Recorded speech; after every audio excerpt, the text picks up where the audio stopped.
artificial intelligence will completely transform our world. But what is AI? Why will it affect you? And how can you and your business survive and thrive through the AI revolution? Welcome to AI and You. Here is your host, author, speaker, and futurist, Peter Scott. Hello, this is episode 219. I am speaking with Sophie Kleber about how AI changes the critical function of how we interact with computers. Based in Berlin, Sophie is the UX director for the future of work at Google, although she wants to make it clear she's not speaking for Google in our interview. She's an expert in ethical AI and future human-machine interaction and deeply understands the emotional development of automated assistants, artificial intelligence, and physical spaces. Before joining Google, Sophie held the Global Executive Creative Director role at Huge, collaborating with brands like IKEA and Thomson Reuters. She holds an MA in Communication Design and an MBA in Product Design and is a Fulbright Fellow.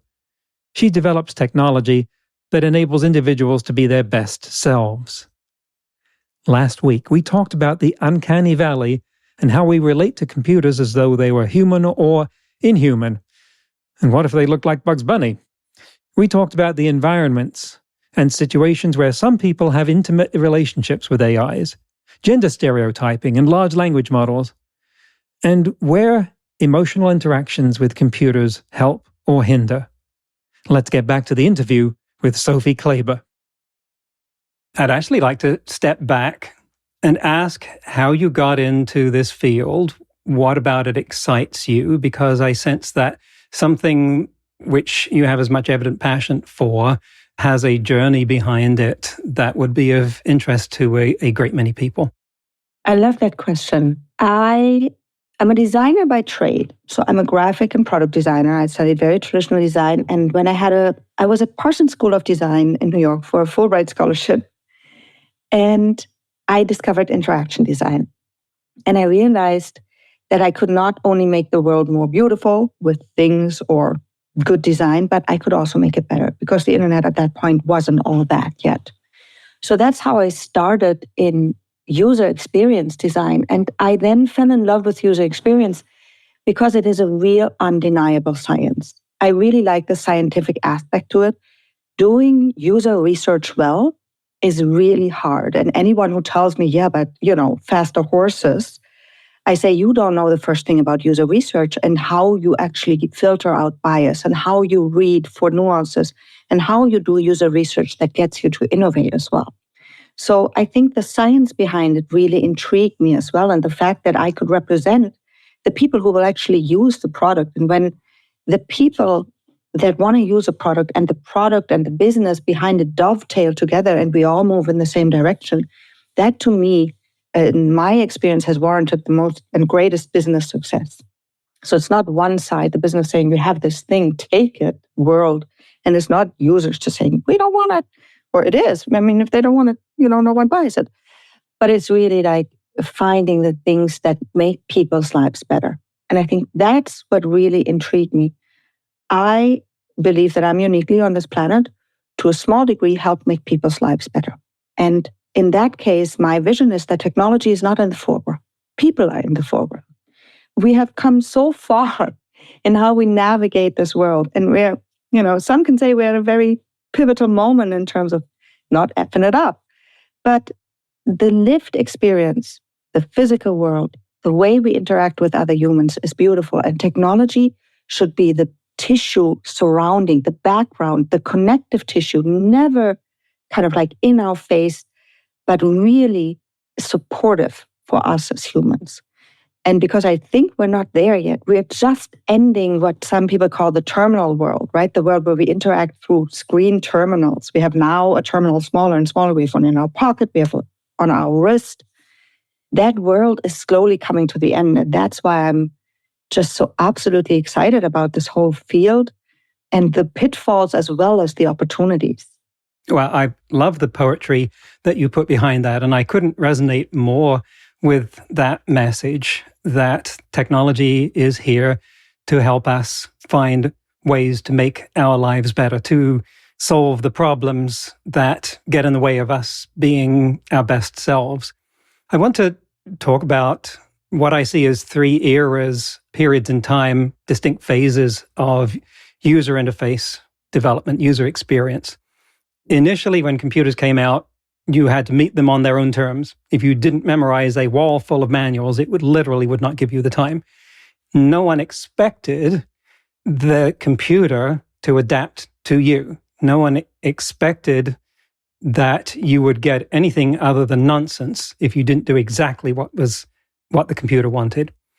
Then we graduated to an era, at least in consumer computing, of user-centered design.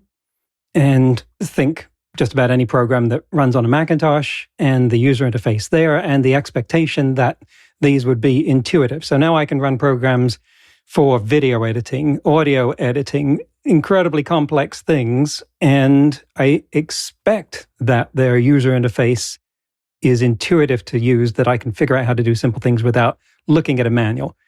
That looking at a manual is a failure in some respect. But it's still one size fits all. It's still the same user interface for everyone. And my theory is that the next era is going to be computer programs, interfaces that adapt themselves to us uniquely. And I had this thought first before AI, and I didn't see how it was going to happen, but I just thought that it should. But now it seems to me that large language models, for instance, provide that mechanism because they can understand who you are with some pre-prompting customization. And that provides this potential for moving to an era where the user interface is very different for each person that's using it. And that is a step change. That would be phenomenal. From your point of view, what does that make you think? Are we moving in that direction? Is it going to happen? Yeah. I love the way that you outline that, because you outline the opportunity in that. And I am very well aware of the difficulty we have in our visual age, right? Everything we do is visual, be it a graphical user interface or be it like any kind of diagram or any kind of explanation. Not every human, in fact, many, many humans don't function visually. And from that little moment to actual talking about real disabilities or other neurodiversity and these types of things, the idea of an interface that I mentioned before as well, or of an AI adapting to you, the her model is just the kind of like more, dystopian way, but the idea that there is an understanding of how every human uniquely functions and almost like a power tool for every human to help them be their best selves. I think there's something incredibly beautiful in it. What I think is really important with that is that gets carried into the real world and into the spaces that we consider common grounds. Because if everyone has that in private, but then you go and talk to someone else and they have no understanding and cannot access how you function or how you see, then that fallacy becomes, again, that I have my best relationship with my AI because that is the one thing that gets me. But I love your vision and I would love to continue thinking about how that actually goes out into the world. We have sharpened our awareness about this idea that we are actually in a visual age and that we are actually not all functioning in that way. And we have sharpened our understanding. I think, the EU did a study and said 27% of all EU inhabitants has some sort of disability. That is more than a quarter of the people for whom this world, in the way that we have set it up, doesn't function.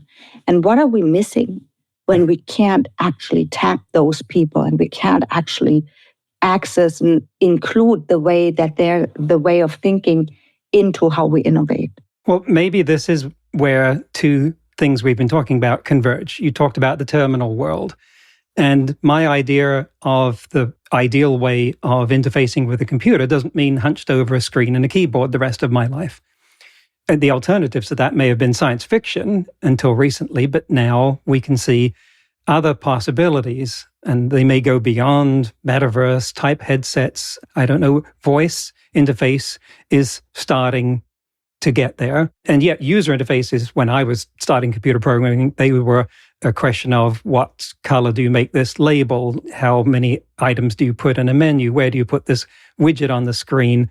And that all presupposes a very restricted model that, granted, was about the only one that we could create at the time. But now there should be so much more that's possible. What do you think the future, the ultimate future of user interfaces is that could liberate us from the terminal world? Yeah, I think it's a question that we've been asking ourselves for a long time. I'm going to say the words under the umbrella smart home. So for the longest time, when I was studying, and that's a long time ago, I was studying product design and we were talking about smart homes, right? And that idea that there's a smart... Today, we haven't figured it out yet. But there's a reason why Siri was kind of niche and Alexa really succeeded, because it went into the privacy of our home, right? When you walked down the street and you were talking to your phone at that point, you were talking to Siri, it was awkward and it felt weird and you felt like a weirdo. And then when you moved the speaker, when Amazon moved the same functionality into person's homes, that was a safe space. That was a space where all of a sudden we felt free to explore. We felt free to ask it to sing us a song or something. And I do think that something has to start in the home where a different connectivity between the things that we have in the home. And that's where some of the future workplace work comes in as well. But we sometimes talk about, instead of hanging a screen into a room and having like a smart speaker in there, what would happen if a room could see and a room could show? And what would happen if a room could hear and a room could talk? And then it feels a little bit different. And all of a sudden you have a different actor there. And then you have many, many, many different interfaces. Then you can start really exploring, and you have interfaces that prior have been passive, that goes over lighting, that goes to temperature, that goes to different airflow in a home. All these things that are passive, but all these things that really have a big, big influence on our well-being and on memory and different kinds of things that make us function as humans. And I think if we can find a way to tap into these interfaces, and I think it could start with a home because that is a safe and an experimental space. It could have something in the workspace where we have to do that for groups of people versus individuals, right? And the homes also for families and so forth. But there's, I think, a lot of the pioneering work that these smart speakers have done coming into the home, where they can now recognize who's speaking to them. Those are going to be things that are the starting point for these next interfaces that are really ubiquitous. Some people call it no interface because there's no UI, no screen anymore. But I think it's the multimodality to the max. Right. And this is where the question of privacy comes in, because something like that is following you at your most intimate times and necessarily absorbing all kinds of discrete, sensitive information about you in order to be able to fulfill that purpose. And lots has been discussed about how companies should implement privacy for that, or lots has been discussed about the fears of what would happen if privacy was violated in that. I want to ask a slightly different question, which is, what would it take for you in such an environment to feel that you could trust that computer with what you were exposing to it? Yeah. So I think there's two things in that. The first thing is, I'm just going to say it because I do think that it matters. In my experience, we as humans are kind of strange when it comes to privacy. We want it. We're very keen that it's kept. But in real life, I have often seen that convenience trumps privacy. So if you would have asked me 10 years ago if I would want a little device that I unlock with my facial features or my fingerprint, I would have said, get out of here, right? And today, that's the only way we unlock our phones. And we don't worry twice about who, what, where, when could have my fingerprint, which for a long time was the one unique identifier. It was very important. And the reason why it works is because most of the time, we don't see maliciousness happening with that. But I think maliciousness is a massive topic in AI. We hardly talk about it. We hardly talk about the spamming and scamming opportunities that come, the deep fakes and all of these things. But I think the issue we have when we go into a space, we have a huge competition. I mean, we have it all the time, but I think in consumer goods, especially, we have a huge competition of like ecosystem ownership, right? So whose ecosystem are you going to use? And then we have some companies in there that are not digital first. So they're still learning and finding their way, right? And all of a sudden you have a TV listening to you, and someone made that decision, was probably really not well informed, who thought that was an okay idea, right? And everyone screams bloody murder, righteously so. So I think the question that you're asking is the question of the trust in the company. One company is going to provide that interface that I feel I can trust, because it has to be a layer that is between me and all these devices. If every device, let's say I have a computer from one brand, a TV from another brand, and a washing machine from a third brand or something, if all of these devices get information about me, I will not feel safe. I could imagine that there's an interface that goes in between, and I could imagine that the interface that wins is the one that gives me most control without me having to learn jargon, understand what's going on, but that gives me most transparency about what's happening. But it may not be the company that they trust more than the device. If the company makes that device look like a kitten, people will trust it more than they're likely to. And that's not an idle speculation. We saw Kate Darling demonstrate that sophisticated PhDs in robotics would relate to a toy as though it was alive and refused to dismantle it, refused to hit it, knowing that it was still a toy because it was behaving like a baby dinosaur. So we know this is a real thing, and therefore it can be gamed. And I think that it will be largely influenced by what does that device look like. If it looks like a glowing red eye, like the Terminator, I think people will have a vastly different reaction to it than if it looks like Daffy Duck. Yeah. That has the premise that there is still a device, which I wonder if there actually will be one device or if it will really just be a little connective tissue. But I do agree with you. I think, as with anything, the race to win trust is a multifaceted race. And the most ideal and most logical side is in me says, well, understand, giving users transparency and privacy, we're just now starting to develop these interfaces to be actual human legible, right? Where did my data go? Like, what was my map timeline or some things? Like, before that, we didn't really, and now we're starting to make them so a human can consume them and also can understand what the choices are, because we start caring a little bit more. That's the logical side. But then, of course, the emotional attachment, that is the Apple attachment, right? I think I call it the Apple attachment because that was really the first computer that came out and evoked such an emotional, aspirational attachment. Like, I wanted to be like the Apple folks, whatever Apple would portray to be. It smiled cool when you turned it on. Right. And of course, it smiled when you turned it on. It was the first computer that was kind of like, I'm on your side. Whisper, whisper. So I think that idea of the emotions coming in there, that is what every brand, every advertiser, and everyone, like, that's the strings that whole industry is very well versed in pulling. And that will be a factor, for sure. Sure. Well, and the kind of device that you were describing, or the relationship with an AI that you were describing, reminded me of the way I commonly describe that function, that role, as a butler, a digital one. But in order to be as useful as a butler, it has to know things that butlers know about you, which is a lot of things you don't want anyone else to know. Mm-hmm. And when it's a human being, you can pass them through background checks and so forth. But with AI, it's kind of like you're Princess Diana, and the butler that you hire, you have 1,000 times more concern about them being paid a gob of money by the Daily Mail to spill everything they know.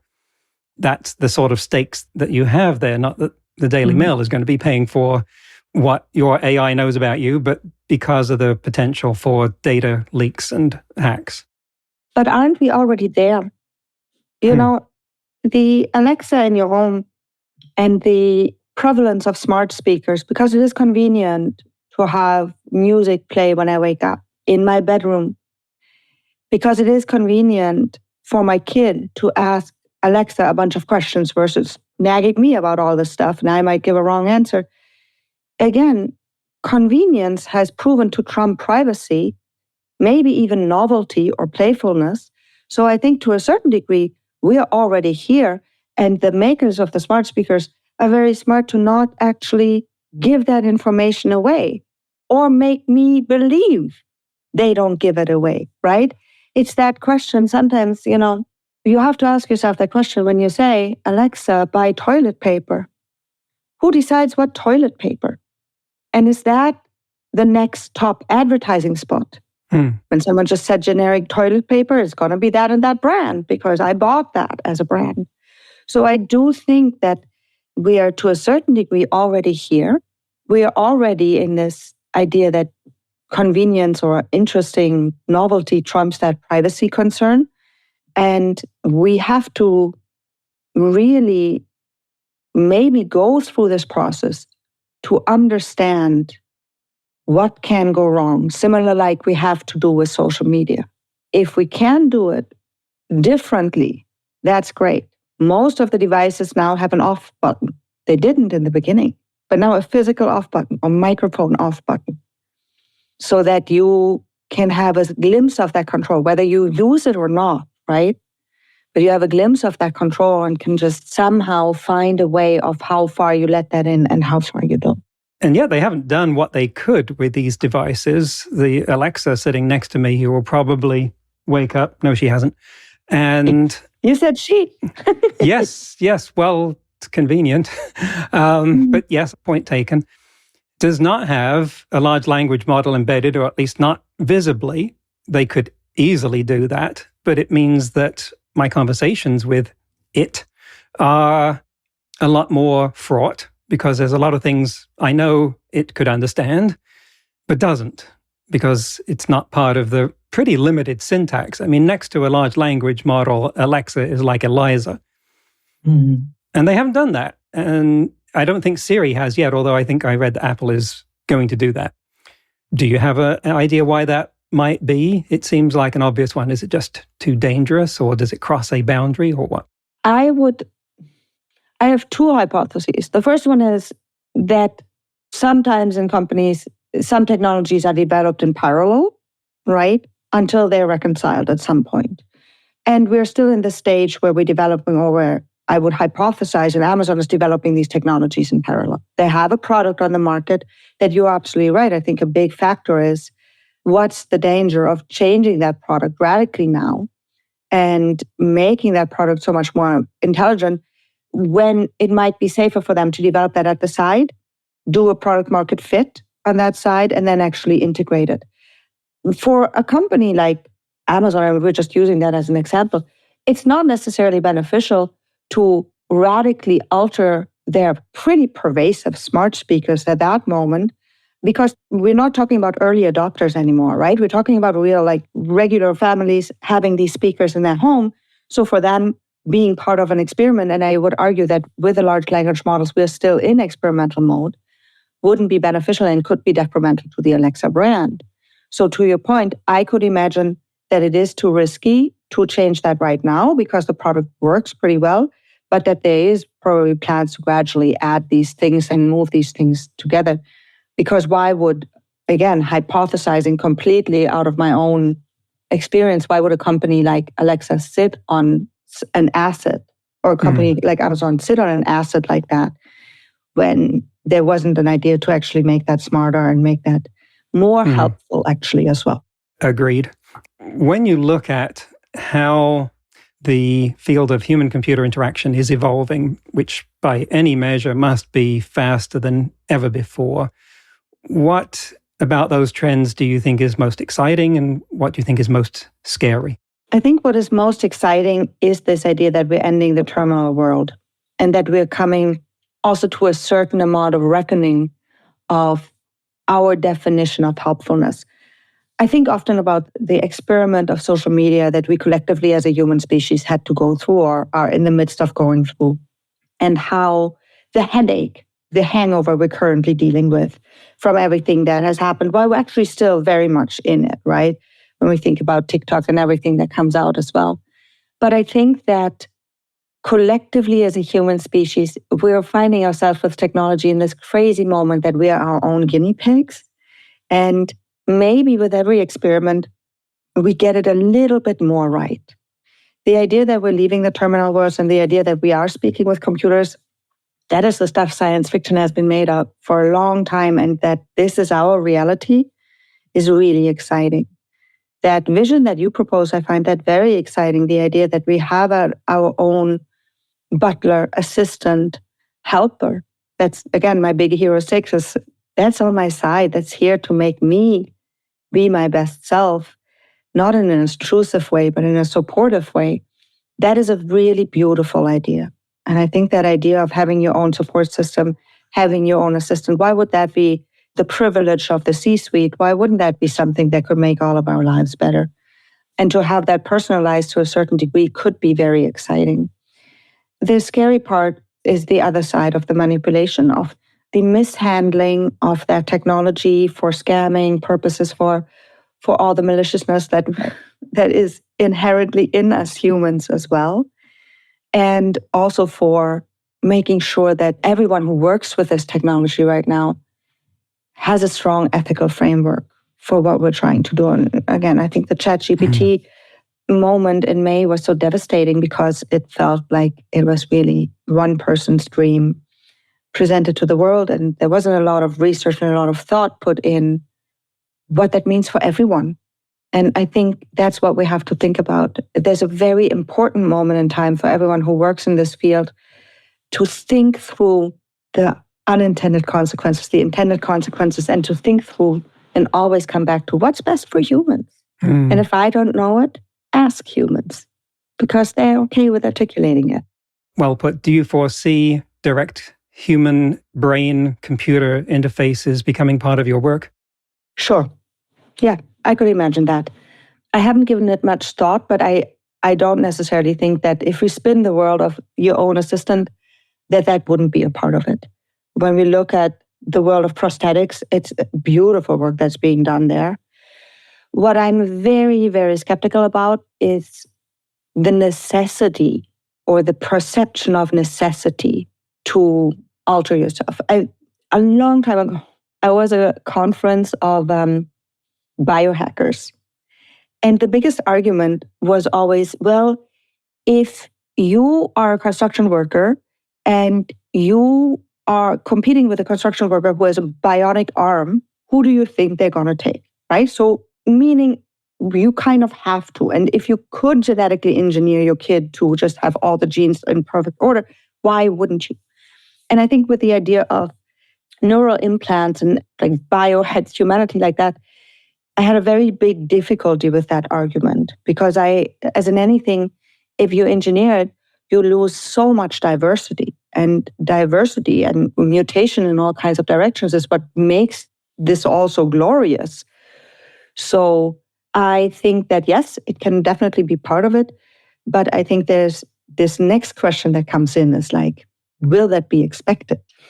Well, it's that Pandora's box, isn't it? I mean, they're already doing things with paraplegics who are unable to speak, and brain-computer interfaces. That is clearly something that we want to do as much of as possible. And if at the same time it enables something that is horrific, we're going to need to be very good at telling the difference.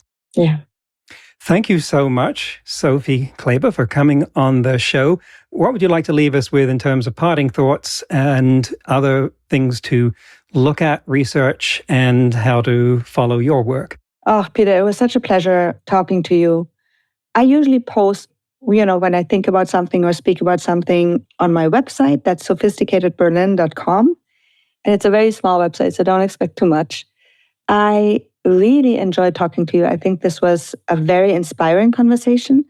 And I said it, I think, 2 sentences back. For me, the most important is, let's talk. Let's talk with the people that we're designing for. Let's talk with the people that are ultimately affected and are going to use products or are going to be inevitably affected by it. Because users will know and users will tell us. And if we ask them while we're developing things and before we're developing things and after we've launched things, we have a better chance of getting in the right direction. Maybe it's time to retitle that field. Instead of UX, call it HX, human experience. I wouldn't mind that. I wouldn't mind that. Well, thank you very much, Sophie, for coming on AI and You. Thank you. That's the end of the interview. If you're not familiar with the reference to Kate Darling's work, look up her TED Talk. You'll know you found it when you see her holding up a toy dinosaur called a Pleo. We're clearly heading for major days of reckoning in both the emotional valence of our relationships with AI and the conflict between privacy and the need to trust AI. In today's news ripped from the headlines about AI, in the United Nations Human Rights Office of the High Commissioner, the B-Tech project has developed a taxonomy of human rights risks connected to generative AI. This is a supplement to their foundational paper on generative AI and explores human rights risks stemming from the development, deployment, and use of generative AI technology. It examines human rights that may be adversely impacted by generative AI, providing real-world examples for each right.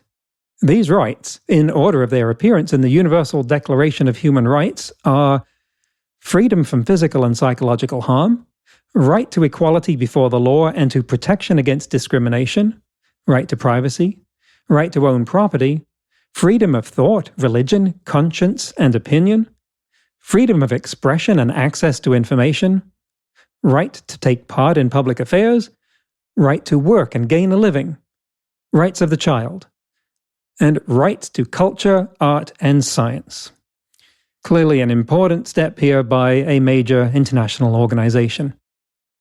Now, I want to give a little reaction here to Sabine Hossenfelder's recent video essay on Leopold Aschenbrenner's paper on an impending intelligence explosion.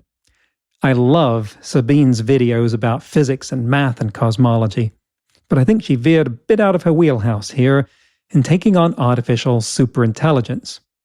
Now, Aschenbrenner's paper is 165 pages long, and there's a lot to unpack there.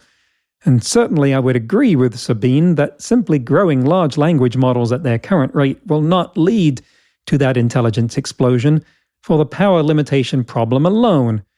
Expecting that the 100 gigawatts required for this is going to emerge by 2030 according to the strategies of new oil wells and nuclear fusion outlined in the paper is wishful thinking of the first order, and I'm right on board with Sabine's scorn.